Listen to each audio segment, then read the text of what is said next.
মমতা ব্যানার্জি জিন্দাবাদ, তৃণমূল ছাত্র পরিষদ জিন্দাবাদ। মমতা দি এগিয়ে চলো, আমরা তোমার সাথে আছি।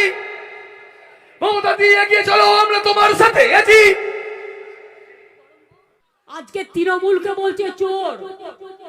আমি যদি আজ রাজনীতি না করতাম আর এই চেয়ারে না থাকতাম, আমি আমার বোনেদের বলতাম, যারা এই মিথ্যে কথা রটনা করে তাদের জিভগুলোকে টেনে খুলে ফেলে দিতে। শুধু শিক্ষক শিক্ষিকা, school education, higher education, minority affairs, technical education মিলিয়ে 1,63,970। তাই সারা ভারতবর্ষে আজ যখন এমপ্লয়মেন্ট 40% কমে গেছে, বাংলায় 40% এমপ্লয়মেন্ট বেড়ে গেছে। লজ্জা থাকা উচিত বিজেপি। কেন 100 দিনের টাকা দেয়নি জানেন? 100 দিনের কাজে আমরা 1 নম্বর। এটা তৃণমূল বলেনি, ভারত সরকার তুমি বলেছো। তাহলে তুমি কেন 100 দিনের কাজের টাকা দিচ্ছ না? মনে রাখবেন, পার্থ চোর, কেষ্ট চোর, ববিও চোর, অরূপ চোর, অভিষেকও চোর, মমতা ব্যানার্জিও চোর, রেড রোডও চোর, মেয়র রোডও চোর, গ্রান্ডসনও চোর, সবাই চোর। আর আপনারা সাধু, এ দিয়ে জীবন চলবে না। কি ভাবো তোমরা? মমতা ব্যানার্জি মাথা নত করে পলিটিক্স করতে এসছে? মমতা ব্যানার্জি সমাজ সেবা করতে এসছে মাথা উঁচু করে, আদর্শ নিয়ে, দর্শন নিয়ে। पहले तो मारा था, सोचा था वो निकाल नहीं पाएगा। अरे हम जेल में भी रहेगा ना तो जेल से फूटा फूटा होकर निकालेंगे, आपको समझ में नहीं आएगा।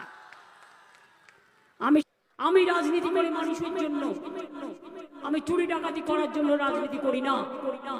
আমার স্বচ্ছতার কথা নিয়ে বলি, আমাদের তৃণমূল পার্টি এখনো মনে রাখবেন দেশের মধ্যে সাচ্চা পার্টি, আদর্শবান পার্টি, দিলদার পার্টি, মানবতার পার্টি, মা মাটি মানুষের পার্টি। মমতা ব্যানার্জি জিন্দাবাদ, তৃণমূল ছাত্র পরিষদ জিন্দাবাদ। মমতা দি এগিয়ে চলো, আমরা তোমার সাথে আছি। মমতা দি এগিয়ে চলো, আমরা তোমার সাথে আছি।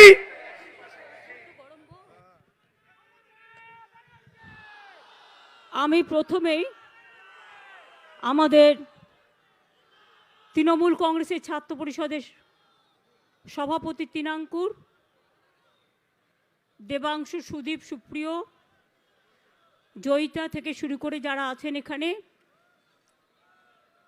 পুরনো দিনের ছাত্র নেতা,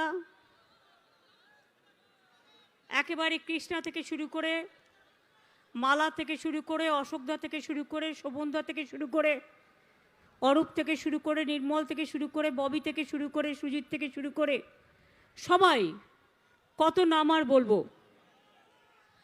আমাকে দিয়ে শুরু। উপস্থিত আমাদের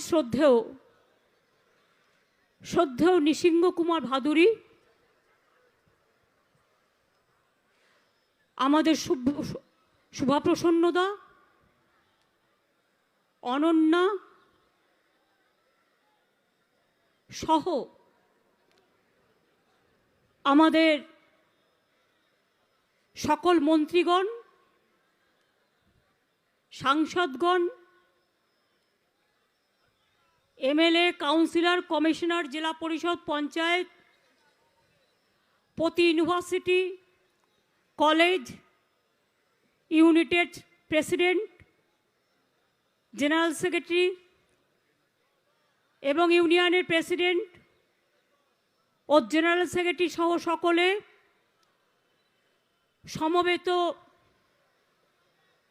আমার ছোট্ট ছোট্ট ভাই এবং বোনেরা,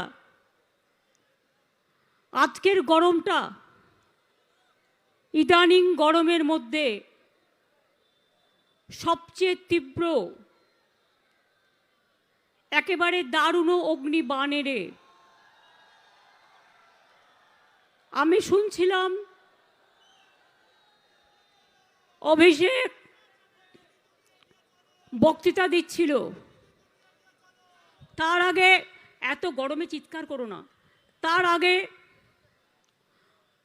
আরও অনেকে বক্তৃতা দিয়েছেন এবং বক্তৃতা দিয়ে তারা আপনাদের বুঝিয়েছেন যে কেন বিজেপির বিরুদ্ধে আমাদের লড়াইটা করতে হবে।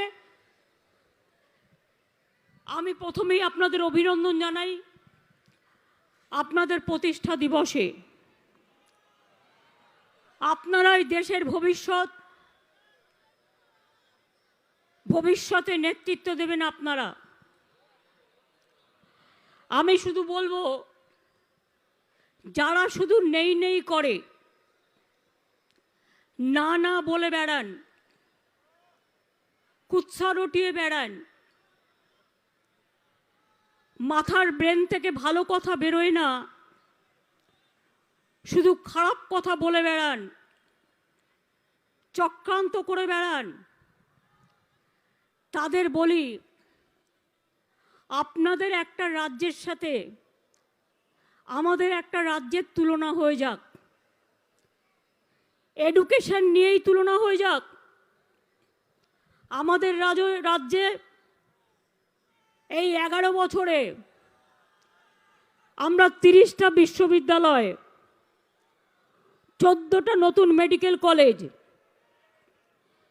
51টি নতুন কলেজ, 272টি ITI, 176টি পলিটেকনিক, 7,000 নতুন স্কুলে যাওয়ার জন্য বিনা পয়সায় ব্যাগ, বই, পোশাক দেওয়া হচ্ছে। কন্যাশ্রী 80 লক্ষ স্কলারশিপ পায়। সবুজ সাথী সাইকেল 1,03,07,00,000। এই নাম্বারগুলো মাথায় রাখবেন। ঐক্যশ্রী 3,07,00,000। এবার হচ্ছে শিক্ষাশ্রী মানে শিডিউল কাস্ট 1,05,00,000 এবং শিডিউল ট্রাইব ছাড়াও 14,65,000 Swami Vivekananda merit cum scholarship পায়। 12 ক্লাসে বিনা পয়সায় ট্যাব দেওয়া হয়। 10,000-এর বেশি, মনে রাখবেন, এই 10 লাখ টাকার মতো আমরা কি দিচ্ছি? আমরা ট্যাব দিচ্ছি, এই স্মার্ট কার্ড দিচ্ছি। আগে কখনো কেউ ভাবতে পেরেছেন যে একটা গরিব ছেলে, এমনকি যার স্টাডি ব্রেক হয়ে গেছে, সেও চান্স পাবে, 10 লক্ষ টাকা পর্যন্ত ক্রেডিট পাবে এবং ইতিমধ্যে 30,000 ছেলে মেয়ে পেয়ে গেছে। কোথাও দেখাতে পারবেন না। এবার আমি আপনাদের বলি,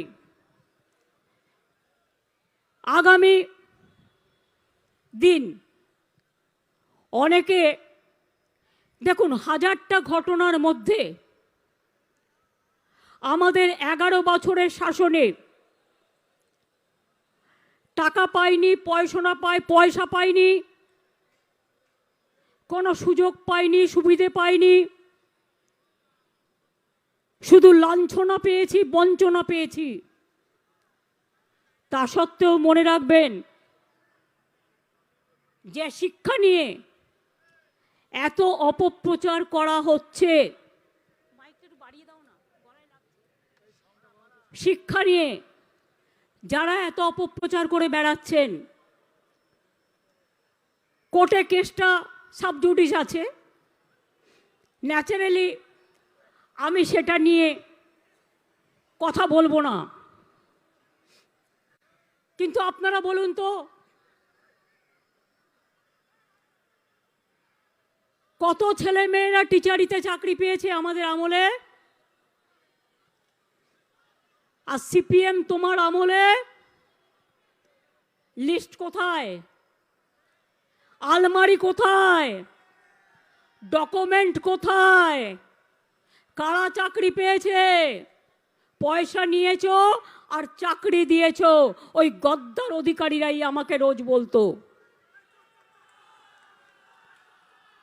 তাই সিস্টেমটা ওরাই ভালো জানে। আজকে তৃণমূলকে বলছে চোর। আমি যদি আজ রাজনীতি না করতাম আর এই চেয়ারে না থাকতাম, আমি আমার বোনেদের বলতাম যারা এই মিথ্যে কথা রটনা করে তাদের জিভগুলোকে টেনে খুলে ফেলে দিতে। একটা পার্টির নামে বদনাম করা হচ্ছে, এখনো বিচার হয়নি, এখনো এভিডেন্স প্রমাণ হয়নি, মিডিয়া ট্রায়াল চলছে। এখন বিজেপি মিডিয়াকে যা বলবে মিডিয়া তাই করবে, ওদের কিছু করার ক্ষমতা নেই।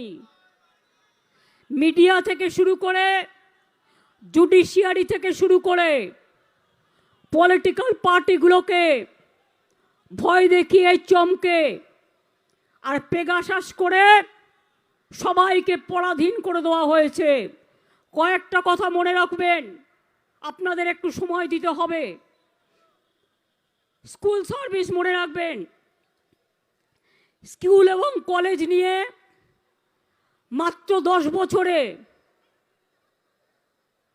আমরা 1,63,970টা চাকরি দিয়েছি, শুধু শিক্ষক শিক্ষিকা, school education, higher education, minority affairs, technical education মিলিয়ে 1,63,970। কমপ্লেন গেছে কটা? আকাশবাবু, বিকাশবাবু, প্রকাশবাবুদের কমপ্লেন গেছে 200টা 250টা। তাও বলেছিলাম করে দেব, যদি কোথাও কোনো রকম ভুল ত্রুটি হয়ে থাকে। কাজ করতে গেলে ভুল ত্রুটি হয়। আমার মনে আছে অশোক গাঙ্গুলি যখন জাজ ছিলেন, তিনি একটা রায় দিয়েছিলেন, কাজ করতে গিয়ে কোথাও ভুল হলে তারা সেটাকে রেকটিফাই করে নিতে পারে, কিন্তু আমরা সে সুযোগ পাইনি। সুযোগ দিলে আমরা রেডি আছি। এছাড়াও কতজনকে চাকরি দিয়েছি আমরা তাহলে? 1,69,970,000। নাম্বারটা বলুন। 1,69,63,970,000 জনকে চাকরি দিয়েছি আমাদের সরকার। এবার দেখুন হাতে আরো কত আছে? 89,035। এটা এতদিন হয়েও যেত। রোজ রোজ একজন দুজন তিনজনের স্বার্থান্বেষীর জন্য নতুন করে তো সব করে দেওয়া হয়েছে। ব্রাত্য আইন মতো নতুন করে দাও, অ্যাপয়েন্টমেন্ট যেন আটকে না থাকে, আইন মতো ছেলেমেয়েরা যাতে চাকরি পায়। অনেকে বলে তৃণমূল কংগ্রেসের সময় চাকরি বাকরি কি হয়েছে, কি হয়েছে জানতে চান? 1 লক্ষ কোটি টাকার উপর ইনভেস্টমেন্ট অলরেডি হয়ে গেছে। 15 লক্ষ কোটি টাকার ইনভেস্টমেন্ট বিজিবিএসে হয়েছে। মনে রাখবেন শুধুমাত্র এমএসএমইতে 1,36,00,000 ছেলেমেয়েরা চাকরি করে। আইটি সেক্টরে 2800 আইটি কোম্পানি এখানে কাজ করছে, 2 লাখের বেশি প্রফেশনাল কাজ করছে। লেদার পার্কে 2,20,000 লোক কাজ করছে। অর্থাৎ 1.5 কোটির মতো ছেলে মেয়ে স্কুল ছাড়াও, গভর্নমেন্ট সার্ভিস ছাড়াও এমপ্লয়মেন্ট দেওয়া হয়েছে। তাই সারা ভারতবর্ষে আজ যখন এমপ্লয়মেন্ট 40% কমে গেছে, বাংলায় 40% এমপ্লয়মেন্ট বেড়ে গেছে। লজ্জা থাকা উচিত বিজেপির। কর্মসংস্থান আমাদের লক্ষ্য, কর্মসংস্থান আমাদের লক্ষ্য বলেই দেওচাপাচমি হচ্ছে। কর্মসংস্থান আমাদের লক্ষ্য বলেই তাজপুর পোর্ট হচ্ছে। কর্মসংস্থান আমাদের লক্ষ্য বলেই dedicated freight corridor Dankuni Raghunathpur, Dankuni Panagarh এবং রঘুনাথপুর জঙ্গলমহলে জঙ্গল সুন্দরী 72,000 কোটি টাকার প্রজেক্ট হচ্ছে। আজকে ছেলে মেয়েদের জামা কাপড় দিচ্ছি, সেটাও আমাদের ঘরের ভাই বোনেরা তৈরি করছে, এতে এমপ্লয়মেন্ট তৈরি হচ্ছে। আমাদের এখানে কর্মসংস্থানে আমরা এগিয়ে। কেন 100 দিনের টাকা দেয়নি জানেন? 100 দিনের কাজে আমরা 1 নম্বর। এটা তৃণমূল বলেনি, ভারত সরকার তুমি বলেছো। তাহলে তুমি কেন 100 দিনের কাজের টাকা দিচ্ছ না? টাকা তো তোমার নয়, আমারও নয়, টাকা জনগণের। নিয়ম আছে 100 দিনের কাজ করলে ম্যান্ডেট আছে 15 দিনের মধ্যে টাকা দিতে হবে। 100 দিনের কাজে টাকা বন্ধ। গ্রাম সড়কে আমরা প্রথম হয়েছি, ওখানেও টাকা বন্ধ করে দিয়েছে। বাংলার বাড়ি তৈরি করছিলাম, ওটাও বন্ধ করে দিয়েছে টাকা। সব কিছুতে টাকা বন্ধ করে দিয়েছে। আর ইডি আর সিবিআইকে দিয়ে লোকের বাড়ি বাড়ি টাকা লুট করছে। গভর্নমেন্টের টাকা বিদেশে চলে যাচ্ছে, বিজেপি পার্কিং করে দিচ্ছে। বিজেপি পার্ক করছে টাকা এক একটা বিজেপি বিজনেসম্যানের বাড়িতে। আর গভর্নমেন্টের যে টাকা, জনগণের টাকা, 100 দিনের টাকা, কন্যাশ্রীর টাকা, গ্রাম সড়কের টাকা, বাংলার বাড়ির টাকা, সেগুলো দিয়ে কি হচ্ছে? বাবুরা এখন বৃন্দাবনে গেছেন, মন্থন মিটিং চলছেন বৃন্দাবন কটেজে। হরে কৃষ্ণ হরে হরে, বিজেপি বৃন্দাবনের ঘরে ঘরে, মানে বেদান্ত ভিলেজে কয়েক কোটি টাকা খরচা করে মন্থন শিবির হচ্ছে। ওটা মন্থন না ওটা ক্রন্দন? ওটা মন্থন না ওটা বন্ধন না ওটা ক্রন্দন? আগামী দিন বোঝা যাবে। যেদিন থেকে ইলেকশনে আমরা এসছি, ইলেকশনের সময় আপনারা জ্বালিয়েছেন আমাদের টু মাচ। হুইল চেয়ার করে করে প্রোগ্রাম করেছি, আপনারা সবাই আমাকে সাপোর্ট দিয়েছেন, পাবলিক, আমার ওয়ার্কাররা।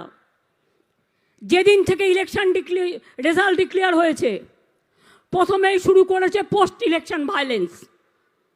আমাদের সরকারে এলো 5 তারিখে, আর পোস্ট ইলেকশন ভায়োলেন্স শেষ হয়ে গেল 6 তারিখে। অথচ হিউম্যান রাইটস কমিশনের কয়েকটা চেনা পরিচিত কেনা নেতাকে নিয়ে এসে, জেনারেলি হয় না, এরা নিরপেক্ষ হয়, এখন একটা পক্ষ হয়ে গেছে, কোর্টে কেস করিয়ে এক একটা অঞ্চল থেকে আমাদের 100 জন 200 জন লোককে সিবিআইকে দিয়ে অ্যারেস্ট করেছে আর হ্যারাস করেছে।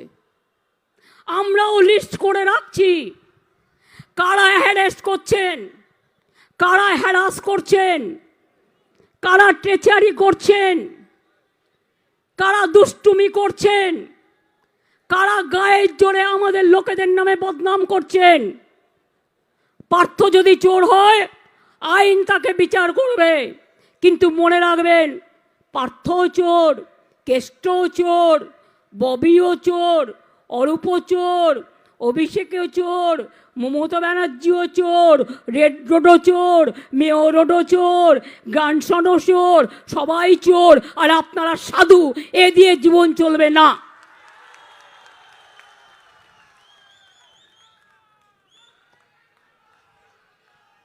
আরে আজকে আমাকে একজন বলছেন, দিদি আপনার নামেও একটা কেস করেছে আজকে কোর্টে। আমি বললাম কেসটা কি? বলল আপনার অনেক প্রপার্টি বেড়েছে আর আপনাদের ফ্যামিলির সবার। আমি বললাম একদিন তো রাজা রামের পিতা দশরথ একা ছিলেন, তারপরে বিয়ে করেছে, তার ছেলেরা বড় হয়েছে, তাদের পরিবার হয়েছে, তাদের আবার সন্তান হয়েছে। আমিও যখন ছোট ছিলাম আমি জানতাম আমি 6 ভাই 2 বোন। মা যতদিন বেঁচে ছিলেন, মা আমার একমাত্র মা, আমার কাছে আমার দায়িত্বে মা ছিল। আর সবাই নিজের আমরা রিলেশন রাখি উৎসবে উৎসবে, কিন্তু সব পরিবারগুলোর নিজের মতো নিজেরা বিয়ে টিয়ে করে নিজেরা আলাদা থাকে। কারোর সাথে কারো কোনো সম্পর্ক নেই, অন্য সম্পর্ক, উৎসবের সম্পর্ক আছে, রাখি বন্ধনের সম্পর্ক আছে, কালী পুজোর সম্পর্ক আছে, দুর্গা পুজোর সম্পর্ক আছে, ভাইফোঁটার সম্পর্ক আছে, দিস মাছ।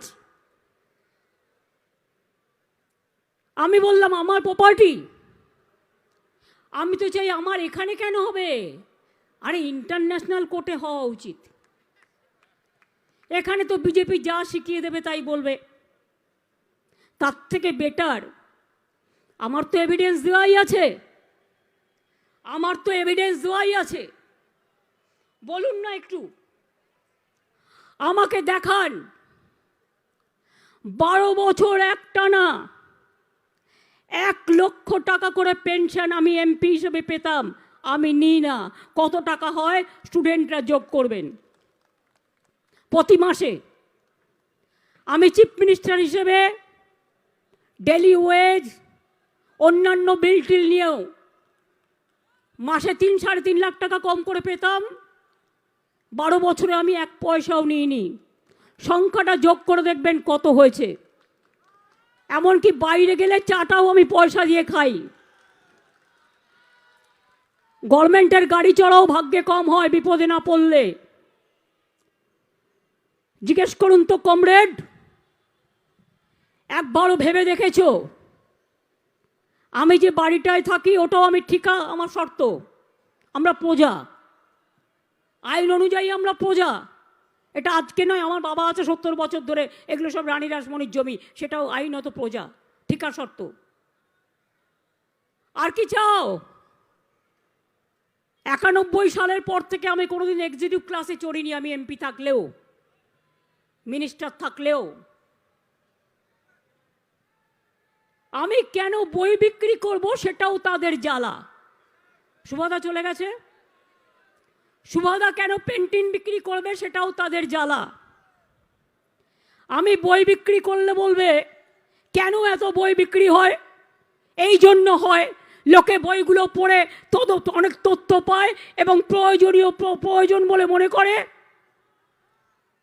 যাও একটা বাজারে সার্ভে করো, করে দেখো বই মেলায় বেস্ট সেলার কার বই, যাও গিয়ে দেখো। আমি তো বই মেলায় একদিন যাই, উদ্বোধনের দিন। আমি তো নিজে বসে বিক্রিও করি না, ওই থেকেই আমার চলে। আমি দেখি কাউকে কাউকে দিয়ে ভেঙিয়ে বিজেপি নানা রকম বলে বেড়ালো। আরে ব্রাত্য কেন আমাকে একটা অ্যাওয়ার্ড দিল?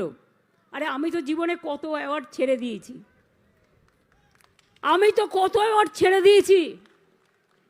অ্যাওয়ার্ডের প্রতি আমার কোনো স্পৃহা নেই। 1000 কবিতার একটা বই লিখুন না বসে বসে, একটু দেখি, একটু বসে লিখুন। নিজে নিজে 125টা বই লিখুন এত কাজের মধ্যেও।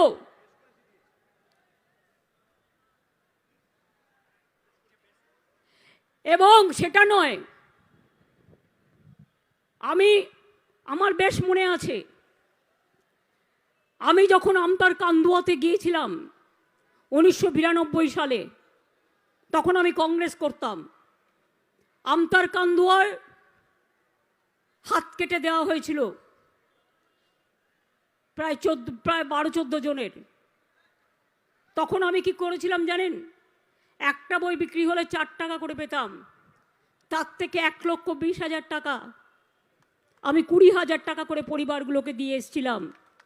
আর তার জন্য আমাকে 30,000 টাকা ইনকাম ট্যাক্স দিতে হয়েছে। বড় বড় কথা মমতা ব্যানার্জি বলে না, তাই আমি পলিটিক্সে এসেছিলাম সমাজ সেবা করব বলে। আর তোমরা আজকে কয়েকটা মিডিয়ার সাহায্যে, কয়েকটা ভাড়া করা নেতার সাহায্যে, কয়েকটা চোর চিটিংবাজ ধাপ্পাবাজ নেতার সাহায্যে প্রতিদিন তোমরা বসো আর মমতা ব্যানার্জির গায়ে কি করে কালি লাগানো যায় তার চেষ্টা করো। পার্থ চ্যাটার্জির দোষ হলেও মমতা ব্যানার্জিকে টেনে আনবে, ববির ব্যাপার হলেও মমতা ব্যানার্জিকে টেনে আনবে, ভাত কেন গরম হয়ে রইল না মমতা ব্যানার্জিকে টেনে আনবে, আজ আকাশে মেঘ নেই কেন মমতা ব্যানার্জিকে টেনে আনবে। কি ভাবো তোমরা? মমতা ব্যানার্জি মাথা নত করে পলিটিক্স করতে এসছে, মমতা ব্যানার্জি সমাজ সেবা করতে এসছে মাথা উঁচু করে, আদর্শ নিয়ে, দর্শন নিয়ে। সিপিএম 34 বছরে 34 বছরটাই তো চুরি করে খেয়েছো। বিজেপি দল এই 8 বছরে দেশটাকে 12টা বাজিয়েছো। সব গ্যাস নাই, দুধ নাই, মুড়িতে জিএসটি, নকুলদানায় জিএসটি, ডেড বডিতেও জিএসটি, মানুষের ওপর শুধু ধারের পর ধার, চাকরি নেই, বাকরি নেই, কিচ্ছু নেই। শুধুমাত্র কোটি কোটি টাকা দিয়ে নিজেদের টাকার ভান্ডার বাড়াচ্ছ। কোথার থেকে আসলো এ টাকা? মহারাষ্ট্র গভর্নমেন্ট ভাঙতে কত টাকা এসছে, সে টাকা কম दिया। बीजेपी साहनसा लोगों ने, मैं आप लोगों को पास पूछती हूँ देशवासी का ओर से, महाराष्ट्र ने अपने गवर्नमेंट तोड़ा, पैसा कौन दिया, कहां से आया, कितना सीबीआई हुआ, कितना ईडी हुआ। अब झारखंड भंग तोड़ने गया था, मैंने रोक दिया इधर में 3 एमएलए को। वो लोगों को मैंने पेपर में देखा, जब पूछताछ कर गया तो उन्होंने बोला जो उसको 10 रुपया करके देने वाला था बीजेपी लोग, 10 करोड़ करके। अरविंद केजरीवाल दिल्ली में बोला उसको गवर्नमेंट फेंकने के लिए 40 करोड़ का प्लान बनाया, 800 करोड़ का प्लान बनाया, और बंगाल को फेंकने के लिए सीबीआई डे का प्लान बनाया।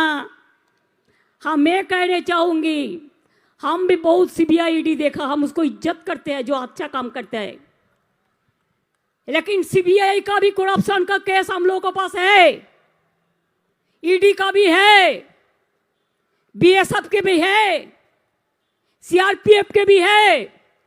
हमारा पुलिस ऑफिसर को अब दिल्ली बुला के अगर आप कुछ करोगे तो आपका इधर में जो है हम उसका खिलाफ में भी हम लीगली एक्शन करेंगे, हम लीगली एक्शन करेंगे। आज हम तो चाहते हैं जुडिशियरी जनता को सपोर्ट दे, देश में जुडिशियरी ठीक रहता है तो और किसी का जरूरत नहीं है। सब मीडिया खरीद लिया, इतना रुपया कहां से आया? साइंसा लोगों को पूछिए, 100 करोड़ रुपया डिजिटल में लगाया। हमारा खिलाफ में तो यूट्यूब खुलिए और गाली का गाली, गाली का गाली, गाली का गाली। हम कहते हैं आज तुम गाली देते हैं ना, कल हम तुमको विदाई लेने का बाद हम ताली देगा। आज तुम्हारा गाली देना है, तुम जितना पारो तुम्हारा रुपया है गाली दे दो, लेकिन कल भी सवेरा आएगा। रात होता है तो सवेरा भी होता है। अगर सवेरा आ जाएगा तो आप लोग कहाँ जाएगा, कहाँ भागेगा? हम भी लुकआउट का नोटिस का बात जानते हैं, हम भी जानते हैं कौन देश में कहाँ पे उधर में आपको रुपया है, हम लोग भी जानते हैं। हमारा इधर में एक मिलेनियम पार्क करने के लिए ग्रीन बेंच हमको परमिशन नहीं देते हैं, और दिल्ली में देखो वो सब तोड़ दिया, रेल भवन से लेके पार्लियामेंट से लेके सब तोड़ दिया। कोई बात नहीं है, कल भी देखो बीएसएफ जवान हमारा बनगा सीमांतों में हमारा माँ बेटी का इज्जत लूटा, इसी के लिए पावर चाहते हैं 15 किलोमीटर से 50 किलोमीटर कि गांव गांव में घुस के अत्याचार करे। क्या हुआ था बिल किसके लिए, क्या हुआ था? अब हम लोगों के पास भी लेटर भेजा, सबको छोड़ दो, स्वाधीनता का 75 साल है, ये अपने मौका लिया और सब स्टेट गवर्नमेंट को लेटर लिखा, ये लोगों को छोड़ देना चाहिए। लेकिन तब हम लोगों को समझ में नहीं आया था कि इसमें आप गुजरात दंगा करी वो लोगों को भी छोड़ देंगे। आपको शर्म तो होना चाहिए, शर्म तो होना चाहिए। आप बेटी का बात करते हैं, आप प्यार का बात करते हैं, और सबसे ज्यादा बेटी का ऊपर अत्याचार कौन करते हैं? आप करते हैं।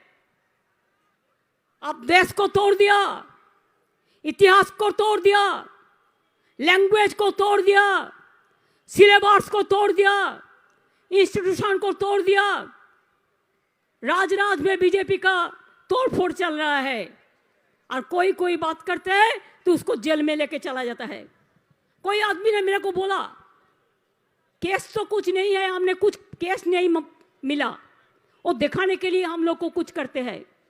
सुनिए बीजेपी वालों, रुपया दिखाते हैं प्रेस को दिखाने के लिए, और आप जो रुपया देता है वो रुपया प्रेस तो नहीं देखते हैं ना, उसका आंख बंद कर दिया आप, वो नहीं दिखा सकता है उसका रुपया।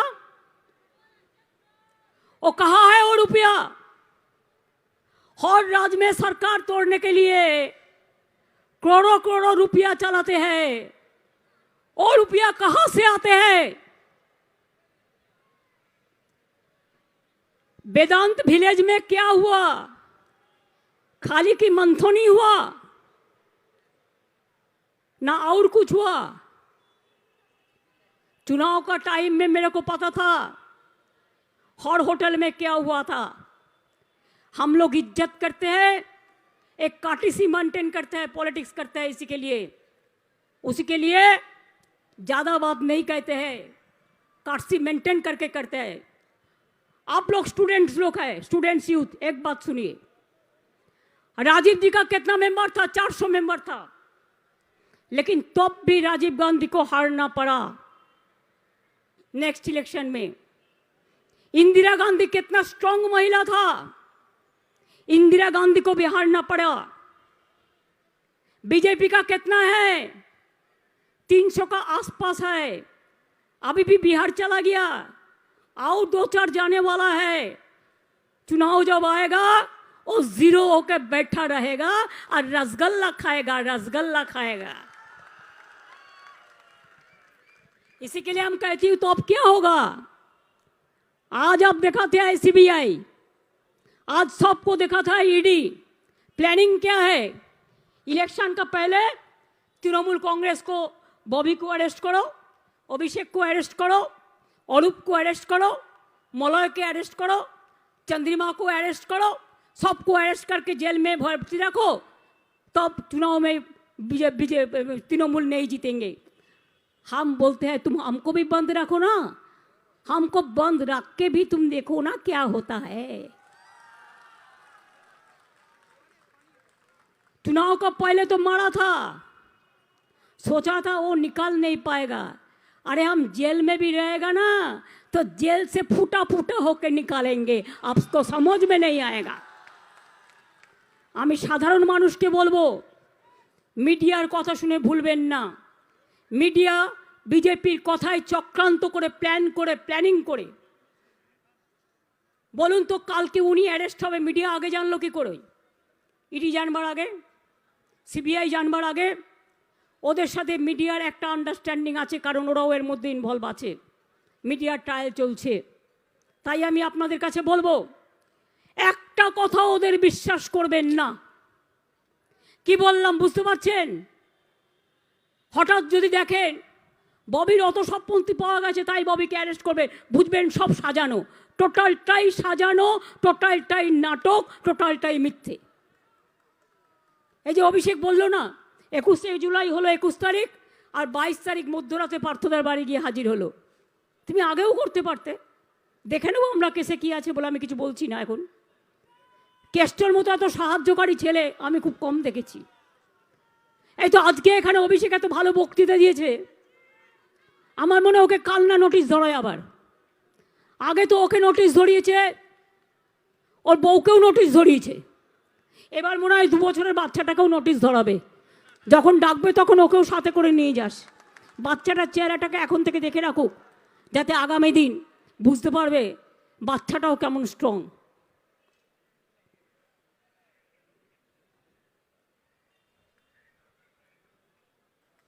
কি বললাম কথাগুলো বুঝতে পারলেন? তাহলে মহিলাদের আমি বলবো, বিলকিস বানুর যারা হত্যাকারী গুজরাটে, চন্দ্রিমা শশীদের আমি দেখেছি মাদাদের মিছিল করেছে, ধর্ণা দিয়ে গান্ধী মূর্তির পাশে 48 আওয়ার্স বসে থাকবে, যে ইমিডিয়েট সুপ্রিম কোর্টকে হস্তক্ষেপ করে ওদের অ্যারেস্ট করানোর ব্যবস্থা করতে হবে। কোনো কেস ছাড়বেন না। আর যারা স্টুডেন্ট আছেন আরও বেশি করে এলাকায় এলাকায় মানুষের সাথে যোগাযোগ করবেন, ছোট ছোট বাচ্চাদের সাথে ক্লাব গড়ে তুলবেন। কোনো কোনো পাড়ায় 15টা বাচ্চা আছে, বলবেন আয় তোকে আমি একদিন অঙ্ক শিখিয়ে দিই, আয় তোকে একদিন আমি বাংলা পড়িয়ে দিই, কত খুশি হবে। এই কাজগুলো যদি আপনারা করতে পারেন, আমি এখনও মনে করি, আমি নিজেকে আজও ছাত্র মনে করি, আমি গর্ববোধ করি নিজেকে ছাত্র মনে করলে। অনেকে কখনো কখনো আমার বয়স জিজ্ঞেস করে, বয়স বাবা মা করে গেছে, আমি ওটা নিয়ে কোনো কথা বলছি না, বইতে লেখা আছে, একান্তে বইতে পড়ে নেবেন। কিন্তু আমি এখনও মনে করি আমার বয়সটা থেকেও বড় কথা, আমার মনটা এখনো ছাত্রের মতোই আছে, ছাত্রীর মতোই আছে। এবং আমি যতদিন বেঁচে থাকবো ছাত্র ছাত্রী আর শিশু মন আর মানবিক আর মা বোনেদের মন নিয়ে বেঁচে থাকবো। আমি রাজনীতি করে মানুষের জন্য, আমি চুরি ডাকাতি করার জন্য রাজনীতি করি না। আমাদের মধ্যে অনেককে আমি অ্যারেস্ট করিয়েছি। সিপিএমের কালচার থেকে কেউ কেউ সিপিএম থেকে এসেছিল, তাদের কালচার কাউকে কাউকে গ্রাস করেছিল। যেমন বিজেপির কালচারেও কিছু কিছু আছে সর্বাংশ চোর, যেখানে যেখানে ক্ষমতায় আছে। আর এখানে ক্ষমতায় না থাকাও যে থেকেও যা টাকার অহংকার, সব টাকা ওদের কাছে যাচ্ছে কি করে আমি জানি না, কোটি কোটি টাকা দেশের লুট করছে। সুতরাং মনে রাখবেন, আজও ভারতবর্ষে একটা যদি সাচ্চা পলিটিক্যাল পার্টি থাকে, নিন্দুকেরা বলবে আমি তাদের কিছু যায় আসে না, নিন্দুক তার কথা বলবে, বলতে দিন। কিন্তু আমি আমার স্বচ্ছতার কথা নিয়ে বলি, আমাদের তৃণমূল পার্টি এখনও মনে রাখবেন দেশের মধ্যে সাচ্চা পার্টি, আদর্শবান পার্টি, দিলদার পার্টি, মানবতার পার্টি, মা মাটি মানুষের পার্টি। তাই আপনাদের জাগতে হবে। বাধা আসলে, ঝড় আসলে আপনি কি ঝড়ের পাশে দাঁড়িয়ে থাকবেন, না ঝড়টা সরিয়ে দেওয়ার ব্যবস্থা করবেন? ঝড় আসুক, বন্যা আসুক, বাদ আসুক, তীব্র থেকে তীব্রতর বেগে আসুক, যখন ঝড় আসবে ঝড়টা কিছুক্ষণ বাদে সরে যাবে, তারপরে কিন্তু আপনাকে আবার রাস্তায় নামতে হবে। আর ঝড়ের মধ্যেও যারা রাস্তায় নামতে পারে তারাই তো বীর, তারাই তো সৈনিক, তারাই তো যৌবন, তারাই তো ছাত্র। যখন কেউ কাউকে বিশ্বাস করে না, তখন ছাত্রছাত্রীরা বুক বাজিয়ে বলে দেখো আমার হিম্মত আছে, হাম হিম্মত সে লড়তে হ্যায়, হাম হিম্মত সে করতে হ্যায়, হাম হিম্মত সে মরেंगे, हम हिम्मत से डरते नहीं हैं, जब हम डरेंगे तब हम मरेंगे, हम लड़ेंगे, हम करेंगे, हम जीतेंगे, हम बीजेपी को हटाएंगे। दिल्ली का लड़ाई हमारा आखिरी लड़ाई है, बीजेपी को हटाना। बांग्ला को तो हम लड़ते हैं, बांग्ला का बचाना हमारा फर्स्ट लड़ाई है। और बांग्ला को ठीक रख के दिल्ली से भी जब कोई नहीं रोल लड़ सकता है, हम लोग वादा करती हूँ, हम लोग 24 में बीजेपी के उधर से हटाएंगे। और बांग्ला माँ को इज्जत का साथ जो आज़ादी का जन्म दिया, जो नवजागरण को जन्म दिया, जो विवेकानंद को जन्म दिया, जो सुभाष चंद्र को काम में लिया, जो गांधी जी के छोड़ के, बिरसा मुंडा छोड़ के, जो भी हो, मातंगिनी, पद्मजा नायडू, सब हर आदमी को लेके जो काम किया है, ये बंगाल नहीं किया है और कोई नहीं काम नहीं करता है। इसी के लिए आप ये बात मत सोचो कि जो भी मर्जी आप करोगे और हम लोग को चमकाओगे। আমাদের চমকালে আমরা গর্জাই, আর আমাদের গর্জালে আমরা বর্ষাই, আর আমাদের বর্ষালে আমরা বৃষ্টিকেও রুখে দিতে পারি। কখনো বৃষ্টিকে টেনে আনতে পারি, কখনো বৃষ্টিকেও রুখে দিতে পারি, কারণ মা মাটি আকাশ সবটাই ওরা আমাদের সাথে আছে। তাই মা মাটি মানুষকে প্রণাম জানিয়ে আগামী 1 তারিখে সবাই দুর্গাপুজোর মিছিল করবেন।